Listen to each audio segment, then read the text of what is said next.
ঈদকে সামনে রেখে লেবাননের মানুষের কাছে এক টুকরো মুরগির মাংসই এখন অনেক দামি। ইসরায়েলি বোমা হামলার মুখে তারা বাড়ি ছেড়ে পালিয়ে যান বাঁচাবেন নাকি ইফতার বানাবেন, এই সিদ্ধান্ত নিতে হচ্ছে এক মুহূর্তেই। ওই এক মুহূর্তেই তাদের বাঁচা মরার সিদ্ধান্ত নিতে হচ্ছে। রোজা ভাঙার আলাপ আসছে পরে।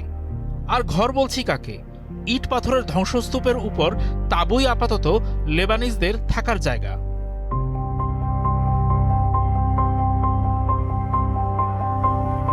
সংবাদ মাধ্যম রয়টার্স থেকে জানা গেছে, পরিবারের সদস্যদের ইফতারের আয়োজন করতেই জীবনের ঝুঁকি নিচ্ছেন লেবাননের মানুষ।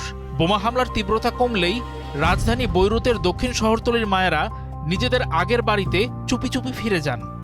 নিজেদের আবাসস্থলেও লুকিয়ে যেতে হচ্ছে তাদের, কারণ এলাকাটি ছেড়ে যেতে বলেছে ইসরায়েলি সামরিক বাহিনী। বর্তমানে সেখানে যুদ্ধবিমানের ভারী বোমাবর্ষণ চলছে।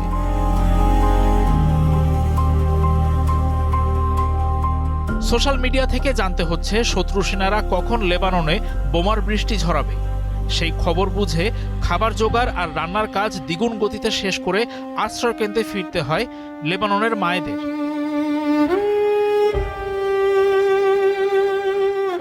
লেবাননের সবচেয়ে বড় ক্রীড়া কেন্দ্র ক্যামিল চামুন স্টেডিয়াম এখন শত শত পরিবারের মাথা গোঁজার ঠাঁই।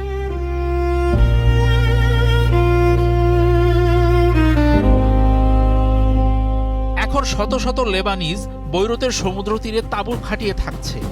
আরও হাজার হাজার মানুষ স্কুল বা বিভিন্ন সরকারি ভবনে আশ্রয় নিয়েছে। স্টেডিয়ামে বিভিন্ন সাহায্য সংস্থা চিকিৎসা সহায়তা এবং ইফতারের ঠিক আগে ভাত ও স্যুপ বিলায়। সমুদ্র তীরে স্বেচ্ছাসেবীরা খাবারের প্যাকেট, মোটা কম্বল এবং বৃষ্টির হাত থেকে বাঁচতে প্লাস্টিকের টারপলিন বিলায়।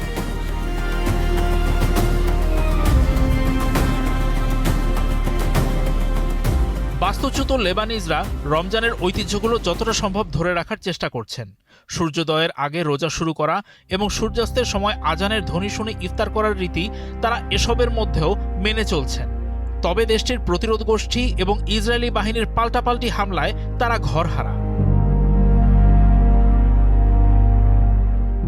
মুসলিমদের কাছে রমজান মাস মানেই তো ত্যাগ ও প্রার্থনা, কিন্তু এই বছর লেবাননের মানুষ অন্য বছরগুলোর চেয়ে অনেক বেশি ত্যাগ স্বীকার করছে। রোজাদারদের আনন্দই তো মাত্র দুটি, ইফতার আর ঈদ। দেশটির মানুষগুলো ইফতারের আনন্দটুকু পায়নি, আর ঈদের কথা তো হয়তো বাদই দিতে হচ্ছে। লেবাননের কোনো কোনো গ্রামে এমনই বোমাবর্ষণ করা হয়েছে যে বর্তমানে সেখানে পৌঁছানো অসম্ভব। ফলে অনেক মানুষ জানে না তাদের পরিবারের বাকি সদস্য কোথায় আছে, কেমন আছে। অনেকের সবচেয়ে বড় দুঃখ, এই ঈদে মৃত স্বজনদের কবর জিয়ারতও হয়তো করতে পারবেন না তারা। এত অনিশ্চয়তার মধ্যেও মায়েরা সন্তানদের প্রিয় খাবারগুলো খাওয়াতে চান, কিন্তু এমন পরিস্থিতিতে এটুকু আবদার মেটাতে যাওয়াও খুবই বিপজ্জনক। ভয় তো সবাই পায়, কিন্তু বোমা হামলা একটু কমলেই লেবানিজ নারীরা একা নিজেদের বাড়িতে ছুটে যান সেই মুহূর্তগুলোর সুযোগ নিতে, সন্তানের মুখে নিজের রান্না তুলে দিতে।